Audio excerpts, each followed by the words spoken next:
Welcome back to the morning show here on Arise News. It's time now to review headlines on today's newspapers. And doing the honors today is Steve Ayorinde. All right, Genix, thank you. Sure. We'll go straight to this day on Sunday. Yes. And the lead story here says, reject Mr. Privatize, Atiku, and Mr. Stingy. Obi, Tinubu tells voters, says former VP will sell everything and run away, while Obi will save money and starve Nigerians. Vote out APC, PDP structures. Labour Party candidate tells supporters. I mean, that is the most interesting headline I have seen in a long time. That's what the candidate of the APC, Yes. Asiwaju Bola Ahmed Tinubu, said at the rally in Ondo State in Akure yesterday.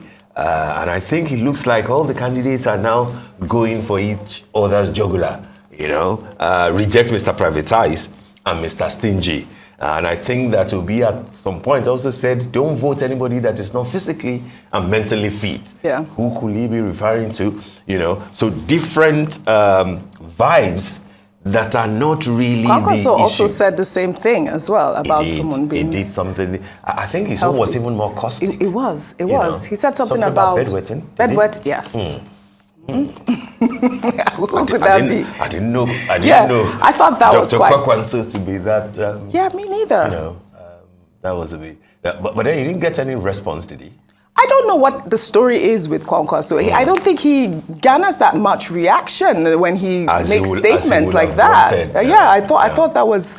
which probably is why he's still trailing the three leading candidates, Because if you throw a missile like that, you will expect that people will respond to you. Maybe the reason why they're not responding is because his influence outside Kano State is not that heavy, But for between APC and PDP, and then PDP and Labour Party, you could see that they see some form of threat, and therefore they need to be caustic. I don't think that how helps. How necessary is that? I don't think how that helps their campaign. Except they're just looking to trend and looking for buzzwords and looking for content, But this is not the issue that Nigerians will need, things that will guide them. And it should worry politicians, particularly the leading candidates, because of the up to 40% of the undecided, that the polls and the projections are showing. When you campaign to people that you mobilize to come to your rally, you are basically speaking to your household. Those who need to know what you're talking about won't be at your rally.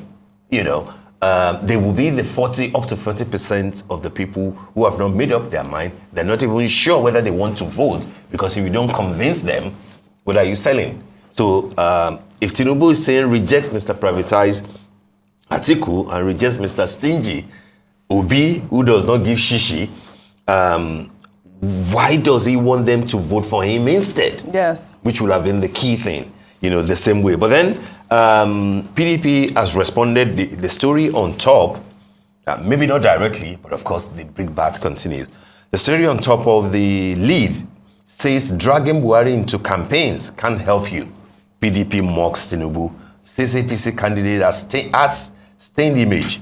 Insists ex-Lagos governor will smear Buhari with his portrait stains. I doubt that statement. Dragging Buhari to your campaigns won't help you. We know that President Muhammadu Buhari has a cult following. It's not, impossible to say. I think that was one of the issues that we raised, I believe, last week, where we're talking about why are we not seeing the president campaigning for Asiwaju as much as he should. Yes. If we look at the following of President Muhammadu Buhari in the northeast, northwest, it is a significant amount of following, which will influence voters and will, help the APC. The jury is out on that. A lot of people will argue that Buhari is not on the ballot, and that his so-called cult following was there because he was on the ballot. If the cult following was as effective as you want us to believe, he would have won before 2015. What got him the presidency was the coalition of the parties that came together to form APC, not because it was just Mr. Buhari who had a cult following. The cult following never went beyond 11, 12 million votes in the northern part of the country. Which is what Tinubu needs. Well, I mean, does he? You know, he needs the president. I think what the APC and those in the Tinubu camp are saying is that it looks bad on us that the president is not lifting a finger. Yes. I don't think that they are saying that bring in your crowd because apparently Tinubu has all the APC northern governors on his side, except PDP will want us to believe that there are 11 or 14 governors who are speaking, who are in bed with Atiku. Everybody is throwing out figures. Yeah. But then the call following of Buhari, well, the story on top of the masthead actually addresses that in a way, which is on the page 8 of today's this day. Ahead of Buhari's visit to Adamawa tomorrow, police beef up security.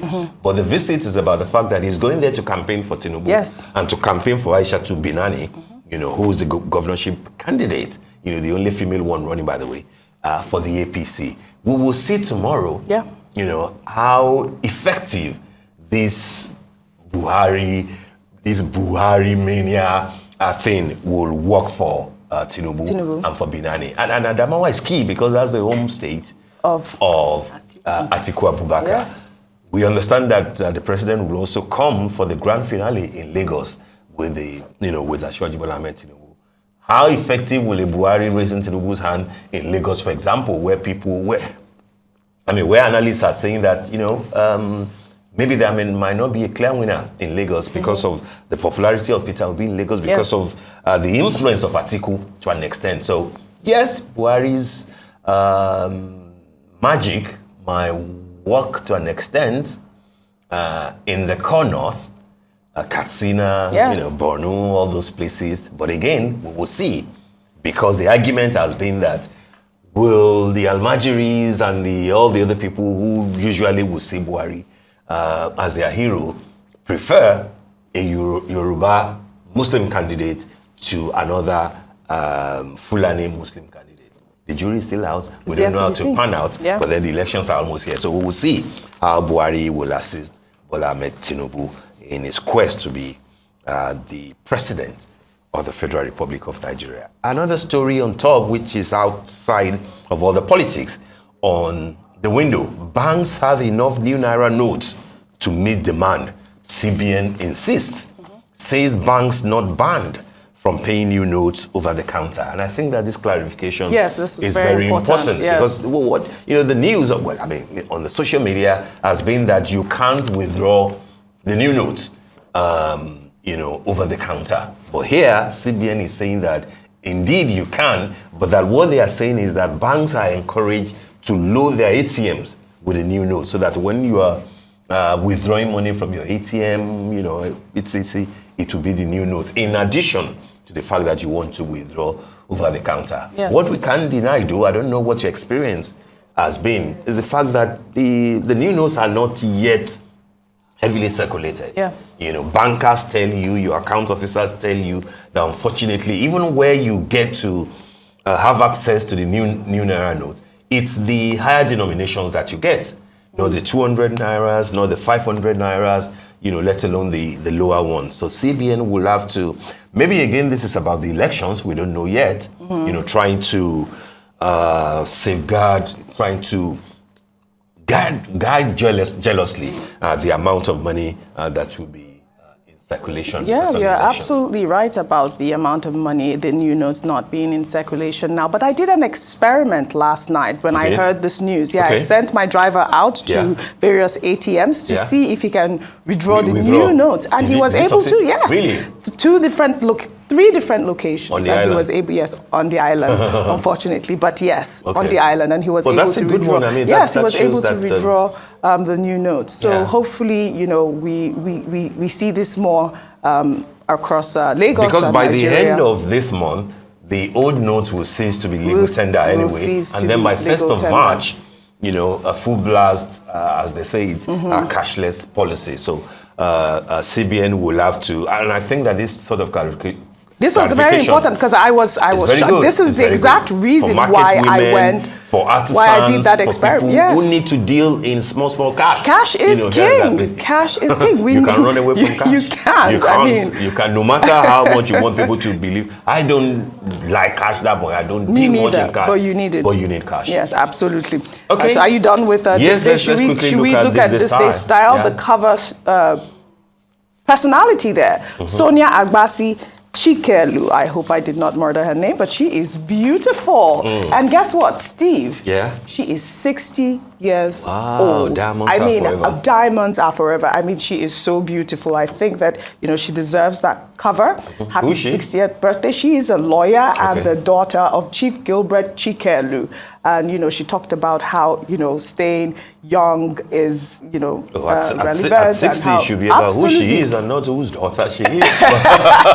Well, she's a lawyer. Yeah, absolutely. That's who she is. She's a lawyer and she is beautiful. Good. And inside this day as well was Tony Elumelu's Havana-themed year party. I had to say that because I was there. Okay. It was a beautiful party. They had a lot of huge artists. Yes, I see Rufai. Okay. Then there was Ashake there as well. Oh. And the rave of the moment. The rave of the moment, and he was one of the reasons a lot of people stayed till late because he was that's cool. Let him enjoy. Let him enjoy his fame. I like the fact that somebody like that could break into the rank. I love it. Where you have Davido, Burna Boy, Wizkid. I mean, it's amazing. Yeah. He has really defined. So what that says is that if you've got the talent, it won't matter who's there, ahead of you. You can, get crash if you like.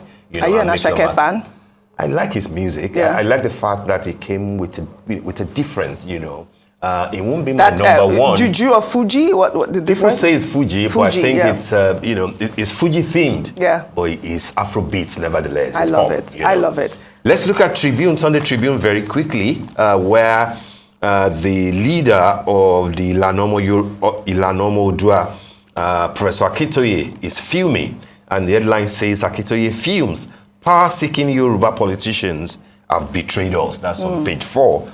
Of the Sunday Tribune, withdraws resignation as Ilanomo Odua leader. So I think he's still carrying on with the Yoruba cause. There are other political stories here, but the one on the window, I think 2 key stories there. Prominent indigenes caution Kogi governor for querying monarch. Ebira monarch shun events to honor Buhari during visit to state.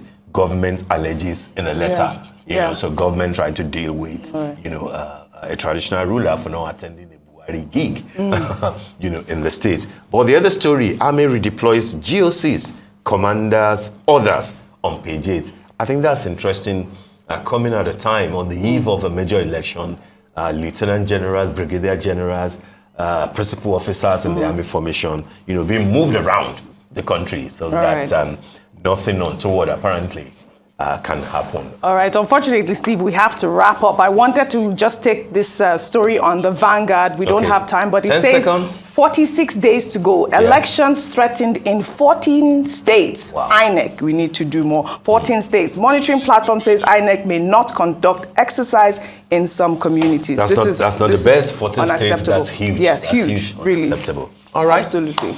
That's all we're able to take, and that brings us to the end of the morning show today. Thank you for watching. I'm Steve Ayorinde. Stay safe. And I'm Oji Okpe. From our entire team here in Lagos, Nigeria, enjoy the rest of your morning and, of course, the rest of your day. Goodbye.